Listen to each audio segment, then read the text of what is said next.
അന്ന് മാങ്ങ ഇട്ട് വെച്ചില്ലേ, അതാണ് ഇത് പൊളിക്കുന്നു കേട്ടോ. റബ്ബർ ബാൻഡ് ഇതാ അവിടെ വെച്ചു.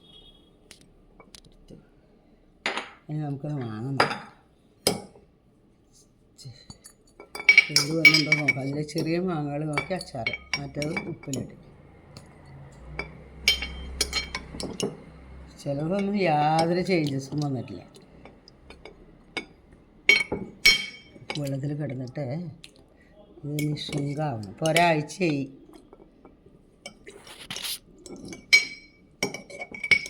ഇത് കടുമാങ്ങ ഉണ്ടാക്കിയാൽ നല്ല ടേസ്റ്റാട്ടോ. ഇത് കുറേ കാലം ഇരിക്കും ചെയ്യും. കുറച്ചെടുത്തിട്ട് ഞാൻ ഉണ്ടാക്കണം, ബാക്കി അവിടെ കിടക്കട്ടെ കേട്ടോ.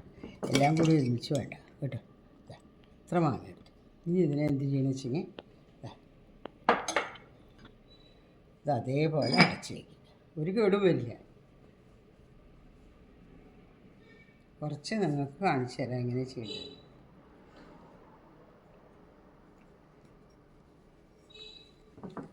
ചൂട്ടാക്കണ്ട. മാങ്ങ അതിൽ കേടുള്ള മാങ്ങകൾ മാറ്റണം. അധികം മാങ്ങയ്ക്കൊന്നും കേടില്ല കേട്ടോ. മാങ്ങകൾക്കൊന്നും അധികം കേടില്ല.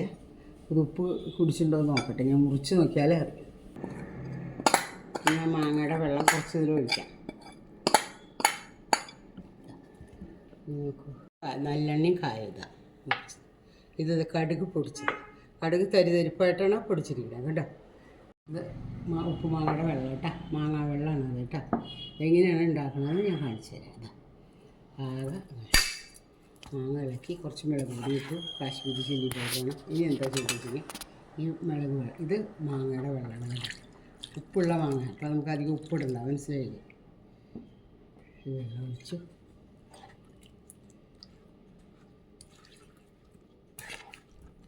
ഇത് ബോട്ടിലുകളാക്കണം. ഇനി കടുക്, കുറച്ച് കടുക്, അധികം കടുകൊന്നും വേണ്ട, കുറച്ച് കടുക് ഇടണം. കുറച്ച് കടുകിട്ട് ഇത് എല്ലാത്തിനും കൂടിയിട്ട് ഞാൻ 100 കടുകാണ് ഇടും. നല്ലപോലെ ഇളക്കി അത് കഴിഞ്ഞാൽ പിന്നെ ഈ എണ്ണ ചൂടാറിയിട്ട് വേണം. ഇത്തിരി എണ്ണ ഒഴിക്കണം, അധികം എണ്ണ ഒഴിക്കണ്ട കേട്ടോ. കുറച്ച് എണ്ണ ചൂടാറിയതിന് ശേഷം ഒഴിക്കണം. എണ്ണ ഒഴിച്ച് കടുക് ഇടും. എണ്ണ, കടുക്, അത് ഉപ്പ് ഒക്കെ ചേർത്ത് ഇനി ഇതിനെ ഭരണിയിലാക്കി എടുത്ത് വെച്ച് കഴിഞ്ഞാൽ 1 കൊല്ലമല്ല, 2 കൊല്ലമല്ല, 3 കൊല്ലം ഈ മാങ്ങ ഇരിക്കും. ഒരു കേടും ഇല്ലാതിരിക്കും. നോക്കിക്കോ, നിങ്ങൾ ട്രൈ ചെയ്യും. വീട്ടിലെല്ലാവരും ഉണ്ടാക്കി നോക്കോട്ടോ. അതാണ് എനിക്കൊരു അപേക്ഷ.